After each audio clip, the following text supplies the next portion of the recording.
Hi friends, good morning. எல்லாம் எப்படி இருக்கீங்க? நல்லா இருப்பீங்கன்னு நினைக்கிறேன். நானும் ரொம்ப ரொம்ப நல்லா இருக்கேன். ஸோ இன்றைக்கி என்ன வீடியோன்னா வந்து 2 டாபிக் பார்க்க போகிறோம். ஒன்று வந்து என்னென்னு பார்த்தீங்கன்னா,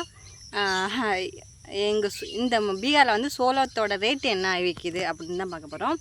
செகண்ட் ஒன் வந்து எனக்கும் எங்கள் வீட்லேயும் கொஞ்சம் பிரச்சனை, எங்கள் மாமியாருக்கும் எனக்கும் ஒரு சின்ன பிரச்சனை. ஸோ அதை என்னென்னு பார்க்க போகிறோம். ஸோ அதுக்கு முன்னாடியே நான் வந்து இப்போ என்ன பண்ணிகிட்ருக்கேன்னா, அங்கே பாருங்கள், சோளம் காய வச்சுருக்கேன். செம்ம வெயில். எல்லாம் வந்து அந்த வீட்டுக்கு பக்கத்தில் போய் உட்காந்துருப்பாங்க நிழலுக்காக. நான் அவங்க வீட்டுக்கு போக மாட்டேன். நான் கூட சொல்லியிருப்பேன்ல, என் ஆட்டுக்குட்டி அடித்தாங்கன்னு சொல்லிட்டு ஒரு வீடியோ போட்டிருப்பாங்க. ஸோ அந்த வீடு தான் அது. அதனால் எனக்கு அங்கே போக பிடிக்கலை. நான் வந்து இங்கே உட்காந்துருக்கேன்.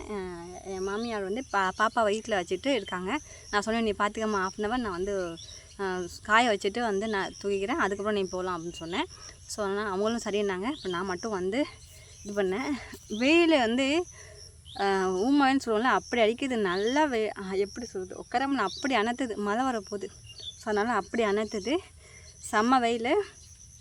ஸோ அப்புறம் என்னென்னு பார்த்தீங்கன்னா, இன்னும்மா சோளத்தை காய வச்சுருக்கீங்க அப்படின்னு கேட்டிங்கன்னா, இது வந்து 2வது சோளம். இது என்னோடது வந்து 2வது சோளம். ஃபஸ்ட்டு வந்து அடித்தது வந்து அதெல்லாம் அளந்து இது பண்ணியாச்சு. அளந்து வந்து மூட்டை கட்டிட்டோம்.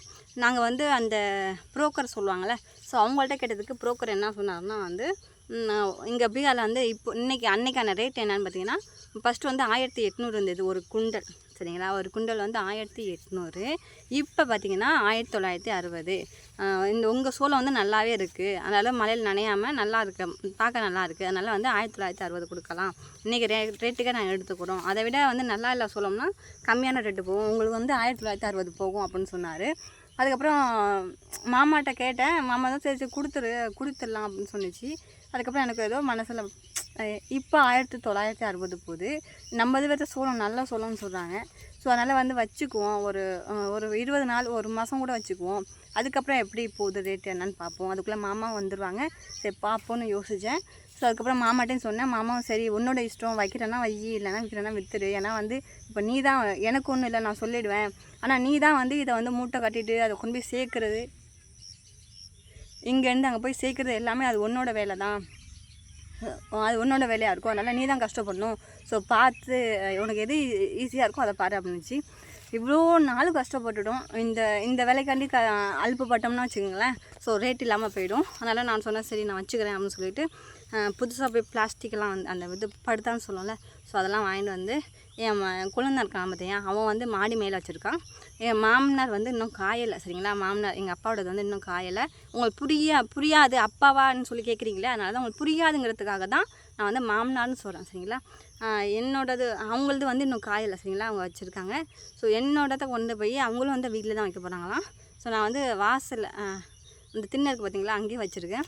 அங்கேயே வச்சு பிளாஸ்டிக் வச்சு மேலே வச்சு மூடியிருக்கேன். எனக்கு வந்து 18 மூட்டை வந்துச்சு. அந்த வயலில் மட்டும் 18 மூட்டை வந்துச்சு. ஸோ அவனோடது 10 மூட்டை, என்னோடது 18 மூட்டை. ஸோ இப்போயே வச்சுருக்கோம். இப்போ 2வது வயல் வந்து இப்போ அன்றைக்கே அடிச்சுட்டு காய வச்சுருக்கேன். 3வது வயல் வந்து பார்த்திங்கன்னா இன்னும் வரல. அங்கே வந்து வண்டி போகிறதுக்கான வழி இல்லைன்னு சொல்லிவிட்டு நான் வந்து அறுக்க வேணான்னு சொல்லிட்டேன். இப்போ பார்த்திங்கன்னா வண்டி ரெடி ஆகிடுச்சு, ஆளுங்க கிடைக்கல. அதனால் அந்த இது அங்கேயே இருக்குது. ஸோ பார்ப்போம் எப்படி முடியும்னு பார்ப்போம், சரிங்களா? அதாவது இன்றைக்கான ரேட்டுக்கு இன்றைக்கி இல்லை, ஒரு நாளைக்கு முன்னாடி உள்ள ரேட்டு வந்து 1960 ஒரு குண்டல்.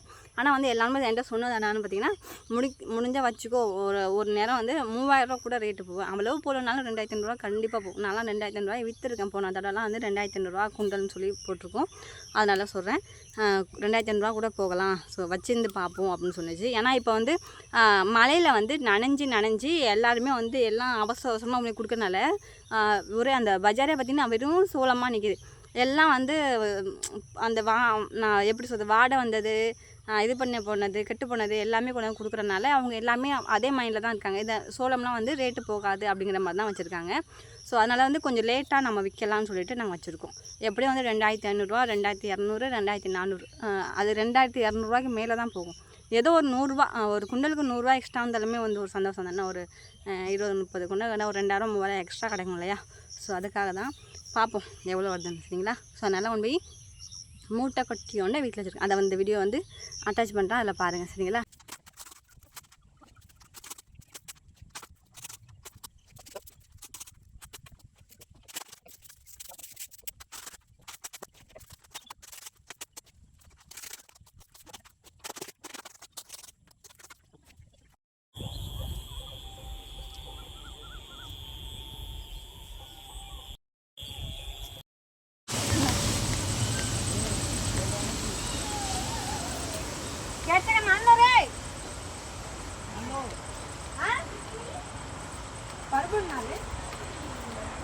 ஸோ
அதுக்கப்புறம் என்னென்னா செகண்ட் ஒன்று என்னென்னா நான் சொல்லியிருந்தேன் எனக்கும் என் மாமனாருக்கும் சின்ன பிரச்சனை. மாமியார் 2 பேருமே தான், அம்மா அப்பா இருக்காங்களா, அவங்களோட ஒரு சின்ன பிரச்சனை.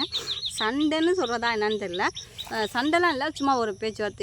என்னன்னு சொல்லிடுறேன்.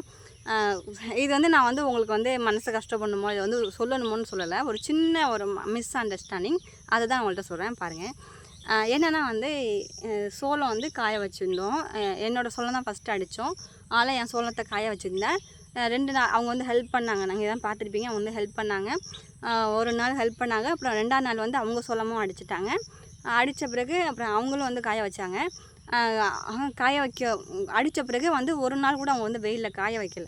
ஏன்னா வந்து வெயில் இல்லை, அதனால் காய வைக்கல. சரி, 3ஆவது நாள் வந்து வெயில் அடிச்சிச்சு இல்லைங்களா, அதனால் வந்து என்ன பண்ணாங்கன்னா அவங்க காய வைக்கிறதுக்காண்டி எல்லாம் இது பண்ணிகிட்டு இருந்தாங்க. அவங்க என்கிட்ட கேட்டாங்க வந்து உன் சோளத்தையும் காய வைக்கிறியா அப்படின்னு சொல்லி கேட்டாங்க. நான் சொன்னேன் ஆமாப்பா காய வைக்கணும் தான், ஏன்னா வந்து வெயில் வந்து இன்றைக்கி தான் இருக்கும், நாளைக்கு இருக்குமா என்னன்னு தெரியாது, அதனால் காய வச்சு அள்ளிட்டோம்னா நமக்கு கொஞ்சம் ஃப்ரீயாக இருக்கும்ல, அந்த சோளத்தை எடுத்துகிட்டு வர கரெக்டாக இருக்கும் அப்படின்னு சொன்னேன். அவர் வந்து மனசில் என்ன நினச்சிக்கிட்டான்னு தெரியல. அவர் வந்து என்கிட்ட இங்கே எதுவும் சொல்லலை, நேராக வந்து வீட்டில் வந்துட்டு சொல்கிறாரு, யார் இது பெருசுன்னு பார்க்குறீங்க, யார் பெரிய ஆள்னு சொல்லிட்டு பார்க்குறீங்க, நீங்களாம் நம்ம பெரிய ஆள் ஆகிடுவோமா அப்படின்னு பார்க்குறீங்க அப்படின்ட்டு ஒரு மாதிரியாக ஏதோ சொன்னார். நானும் அதை கண்டுக்கல, அவ்வளோ பெருசாக எடுத்துக்கல. ஏன்னா வந்து என்னை பொறுத்தவரையுமே வந்து வெயில் வந்து அடிக்கிறது ஒரு பெரிய விஷயம், அந்த ஊரில் வெயில் அடிக்கிறது பெரிய விஷயம். அந்த நேரத்தில் தான் நம்ம சோளத்தெல்லாம் காய வைக்கணும். அதை காய வச்சு எடுத்துட்டோம்னா அவங்களுக்கு தனியாக நமக்கு தனியாக அடிக்கப்படுறது கிடையாது. அவங்களுக்கு கூட 4-5 பேர் இருக்காங்க சேர்ந்து இது பண்ணிடுவாங்க. ஆனால் எனக்கு ஏன்னா அவங்களுக்குன்னு தனியாக வந்து நமக்குன்னு தனியாக வந்து வெயில் அடிக்கப்படுறதில்ல. அவர் என்ன நினச்சிட்டாருன்னா, ஓகே ஒரே நாள் வந்து இதை காய வச்சுருவோம், என் முட்டை வந்து அவர் தான் வந்து ஃபஸ்ட்டு காய வச்சுட்டு அதுக்கப்புறம் வந்து என்னோட காய வைக்கலாம்னு நினச்சிட்டு இருந்திருக்காரு போல இருக்குது. ஸோ நான் வந்து ஃபஸ்ட்டு என்னோடதையும் வந்து சேர்த்து காய வச்சுட்டேன். நான் வந்து என்ன பண்ணேன்னா, ஓகே காய வைக்கிறது காய்க்கிறோம், கஷ்டப்படுவோம், 2 பேரும் ஒன்றா காய வச்சோம்னா அவங்களதும் காயும் என்னோடதும் காயும், இதில் என்ன இருக்குது அப்படின்னு நினச்சி தான் நான் காய வச்சேன். ஸோ அது வந்து அவர் ஏன்னா அவருக்கு கொஞ்சம் ஈரமாக இருந்ததுனால அவர் கொஞ்சம் கோபம், அது வந்து கோபமாயிட்டார். பரவாயில்ல, அதை மனசில் வச்சுருப்பாரு போல இருக்குது. அதுக்கப்புறம் வந்து பார்த்திங்கன்னா நேற்று என்ன ஆச்சுன்னா, மறுபடியும் வந்து சமைச்சிட்டு அதேமாதிரி லேட்டாக வந்தேன், எல்லா வேலையும் முடிச்சுட்டு கொஞ்சம் லேட்டாக வந்துட்டு அவங்களுக்கு காய வச்சுட்டு இருந்தாங்க. அப்புறம் நான் வந்து மறுபடியும் காய வச்சுட்டு மறுபடியும் போயிட்டேன். காய வச்சுட்டு போயிட்டு மறுபடியும் வந்து மழை வர மாதிரி இருக்குன்னு சொல்லிட்டு மறுபடியும் வேகமாக வந்து எல்லாம் முட்டு குமிக்கலாம்னு சொல்லிட்டு வந்தேன். அவங்க ஏற்கனவே முட்டு குமிச்சிட்டு இருந்தாங்க. ஸோ அதனால் முறம் இருந்துச்சு பார்த்தீங்களா, அங்கே ஏற்கனவே வந்து தேவா வந்து அவங்கள்ட்ட வம்புழுத்துட்டு இருந்தான். அதை போய் எடுத்துகிட்டு இருந்தான், இதை போய் எடுத்துருந்தான், எடுக்காத இதை எடுக்காதுன்னு சொல்லிட்டு இருந்தாங்களா. ஸோ நான் வந்து காதில் வாங்காமல் போயிட்டு டக்குன்னு வந்து அதையும் காதில் வாங்கிட்டேன். இருந்தாலும் நான் போய் ஒரு முறம் இருக்குது பார்த்தீங்களா, ஸோ அதை போய் எடுத்தோன்னே வந்து அதை ஏன் எடுக்கிறேன், நானே இப்போ தான் எடுத்துகிட்டு வந்தேன், அதை ஏன் எடுக்கிறேன், அது எனக்கு வேணும் அப்படின்னாங்க. ஸோ நான் வந்து நான் யாருக்கு சொன்னாங்கன்னு சொல்லி கவனிக்காமல், எப்பா நீங்கள் என்ன ஒரு ஜாமும் தொட விட மாட்டேங்கிறீங்க அப்படின்னு சொல்லிட்டு இப்படி சொன்ன பாருங்க, அவங்க கோவம் வந்துடுச்சு. நான் ஒன்றும் சொல்லவே இல்லை, நான் வந்து தேவாக்குள்ளே சொன்னேன், நீ எப்படி இந்த வார்த்தை சொல்லலாம்னு சொல்லிட்டு எங்கள் அம்மாவுக்கு கோவம் வந்துடுச்சு. கோவம் இல்லை, மெதுவாக தான் பேசினாங்க. அதுக்கப்புறம் பார்த்திங்கன்னா அதே எங்கள் அப்பாவுக்கு கோவம் வந்துடுச்சு. நான் தேவாவுக்குள்ளே சொன்னேன், உனக்கு எங்கே சொன்னேன், நீ எதுக்கு இந்த வார்த்தை சொன்னேன்னு அவர் கிளம்பிட்டார். ஏற்கனவே உள்ள கோவம் எல்லாம் மனசில் வச்சுட்டு இப்படி கிளம்பிட்டார். மனசே கஷ்டமாகிடுச்சு. அப்படியே கண்ணிலேருந்து தண்ணியாக வந்துடுச்சு. வேறு வழி இல்லாமல் என்ன பண்ணுறது, அட்ஜஸ்ட் பண்ணி தானே ஒன்று. ஏன்னா வந்து இப்போக்கி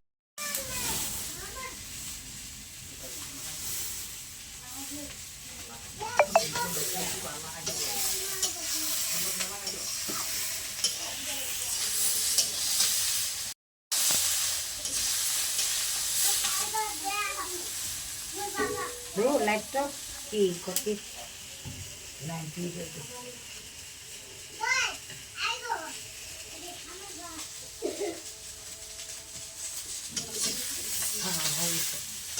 ஒரு மாதிரியாக ஃபீல் பண்ணிட்டேன். அவங்க அப்படி சொல்லக்குள்ளே ஃபீல் பண்ணிட்டேன். ஏன்னா வந்து நம்ம இவ்வளவோ செய்கிறோம், இவ்வளவோ வந்து நம்ம வேலையும் பார்த்துட்டு அவங்க வேலையும் பார்த்துட்டு அவங்களுக்கும் போய் ஹெல்ப் பண்ணிவிட்டு, அவங்களும் ஹெல்ப் பண்ணாங்க, நானும் போய் ஹெல்ப் பண்ணிவிட்டு எல்லாமே செய்கிறேன், அவங்களுக்காக எவ்வளவோ செய்கிறேன். அப்படி இருந்தும் வந்து நம்மளை வந்து இப்படி திடீர்னு ஒரு வார்த்தை சொல்கிறாங்களே, தப்பாக புரிஞ்சுக்கிட்டாங்களே அப்படின்னு சொல்லிட்டு ரொம்ப கஷ்டமாயிடுச்சு. அதுக்கப்புறம் வந்துட்டு அப்படியே கண்ணு கலங்கிட்டு வேலை பார்த்துட்டே இருக்கேன். அப்படியே கண்ணு கலங்கிட்டு தண்ணி ஊற்றுற மாதிரி ஆகிடுச்சு.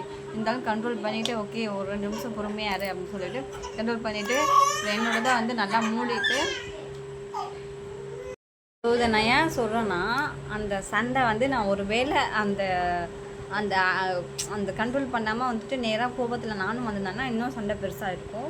ஸோ நான் போய் அந்த 2 நிமிஷம் உட்காந்து அவங்கள்ட்ட பேசுனதுனால அவங்களும் மறந்துட்டாங்க, நானும் வந்துட்டேன். இப்போ எப்போதும் போலவே என் மாமியார்கிட்ட பேசுகிறாங்க, மாமனார் அம்மா அப்பா 2 பேருமே பேசுகிறாங்க. ஸோ ரொம்ப ஸ்மூத்தாக போயிட்டுருக்கு. நான் அவங்களுக்கு செய்கிறேன், அவங்க எனக்கு செய்கிறாங்க, ஹெல்ப் பண்ணுறாங்க. அவங்களுக்கு நிறைய டென்ஷன் என்னென்னா வேலை டென்ஷன், நிறைய ஒர்க் இருக்கா, வேலை டென்ஷன். ஸோ யாருமே வந்து ஹெல்ப் பண்ணலைங்கிற ஒரு ஃபீலிங் இருக்குது. ஸோ எனக்கு அதுக்கு மேலே தனியாக கலந்து கஷ்டப்படுமேங்கிறது எனக்கு அதுக்கு மேலே ஃபீலிங் இருக்குது பிள்ளைங்களை வச்சுக்கிட்டு. ஸோ இந்த மாதிரி சண்டை வேறு டென்ஷன்லாம் இவங்கள்ட்ட காமிக்க வேண்டியதாக இருக்குது, அவங்க என்கிட்ட காமிக்க வேண்டியதாக இருக்குது, அவ்வளோதான். ஸோ அவங்களும் புரிஞ்சுக்கிட்டாங்க, நானும் புரிஞ்சுக்கிட்டேன். சண்டை ஓவர், சரிங்களா? அவ்வளோலாம் பெருசாக போகலை, சின்ன ஆரம்பிச்சு. ஆனால் அவங்க வந்து அதை பெருசாக பார்த்தாங்க, நான் அதை முடிச்சுட்டேன். ஸோ அவ்வளோதான், சரிங்களா? இதுதான் உங்கள்கிட்ட சொல்ல வந்தேன், வேறு ஒன்றும் கிடையாது. ஸோ வீடியோ பிடிச்சிருந்தா லைக் பண்ணுங்கள், கமெண்ட் பண்ணுங்கள், சப்ஸ்கிரைப் பண்ணுங்கள். தேங்க்யூ, பாய்.